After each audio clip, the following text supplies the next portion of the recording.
delighted to welcome to Griffin Park for the second time in 8 days, but the first occasion was about 44 years ago. Keith Hooker, you played for us in the 1960s.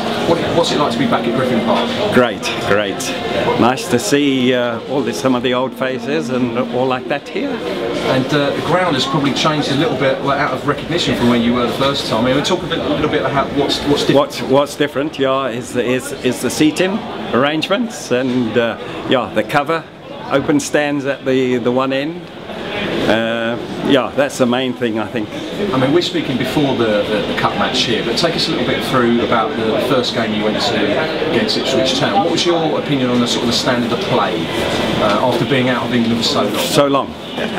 Quicker, definitely quicker, stronger. The players seem stronger and quicker, fitter. I think is what I would say is the big difference, definitely now compared to then. Condition of the fields, pitches, there's no comparison.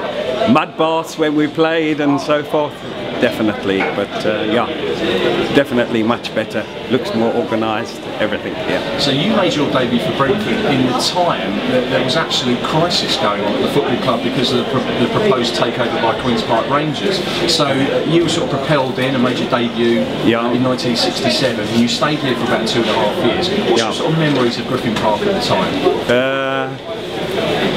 We were struggling, definitely we were struggling. Numbers were cut. I think from 32 we went down to 16 at one stage. Portsmouth had just done that a year or two before. Yeah, so it was, managers came and went, like Tommy Cavana was the first one. Then we had Billy Gray and Den Signey, and from there we had Jimmy Cyril, which I knew from my school days because my hometown Fleet, you know, and playing for Aldershot and Farnborough in Hampshire, and he was with Aldershot before he came to Brentford. So yeah, he knew about me and I knew about him type of thing. So you departed Brentford in 1969. Yep. And then you played football in South Africa, where you've stayed ever since. Yep. What led to that move so far away? It was just out of the blue, you know. The manager came across, said, do I fancy? I thought, okay, a year or two out there to develop more and so forth, and as it happened then we stayed on, and that was it. The hot weather and so forth. Very good. And gained the accent as well. And so you probably never in your wildest dreams you would imagine that you were going over there sort of as a professional footballer, that you stay in South Africa for the rest of your life? No, no, definitely not. It was meant to be a 2-year contract and back here, but it progressed, and as I say, Mac Crow was my manager at P City, ex-Brentford player.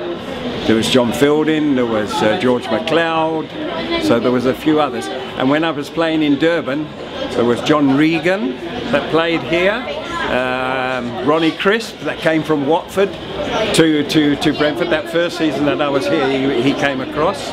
So yeah, there was quite a few players that came out to South Africa. The first of all, it seemed that players were going from here to America.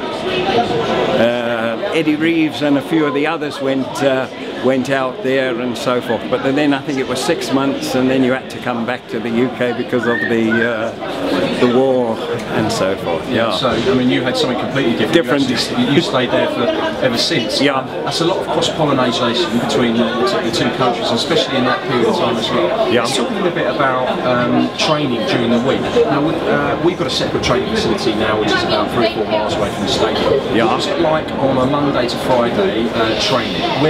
Where were we trained? Gunnersbury Park. So yeah, it was there at Gunnersbury Park, or it was here at Griffin Park. And Monday, depending on the result, it would depend on what we were doing, type of thing, you know. Wednesday usually was a practice match behind closed doors and all like that.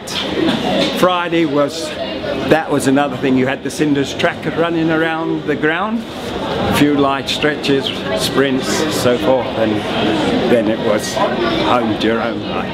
And I know you come over with your son Jason to watch the games here. Yeah. What bits of Brentford do you think remains the same since you've left, do you think? Look, they're up one league. When I was here, they were in the old third division, and then we went down to the fourth, back up to the third. I think it's becoming very much more business orientated. You know, it definitely is. But all I think soccer clubs have gone that way. You know, nowadays it's real business, whereas before I think it was a sport that yes, we got into. Yeah. Well, fantastic to see you, Keith, and Jason as well. We hope it's not another 40 years before you come back to Griffin Park. Thanks very much, Mark. Thank you. Thank you.